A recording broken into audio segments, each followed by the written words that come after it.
بسم الله الرحمن الرحيم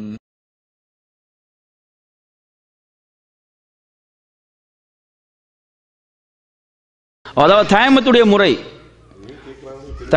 முறையை பொறுத்தவரையில் ஒருத்தர் தயமம் செய்வதாக மனதால் எண்ணிக்கொண்டு உதுவுடைய ஆரம்பத்தில் நாங்கள் பிஸ்மில்லா என்று சொல்லுவோம்.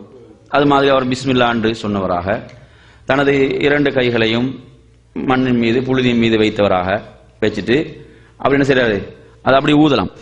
இப்படி ஊதிட்டு என்ன செய்யறது, முகத்தை ஒரு தடவை தடவுறது, வலது கையுடைய மணிக்கொடைய இந்த அதனுடைய மேல் பகுதி ஒரு தடவை தடவுறது, இடக்கையுடைய மணிக்கொட்ட மேல் பகுதியை ஒரு தடவை தடவுறது.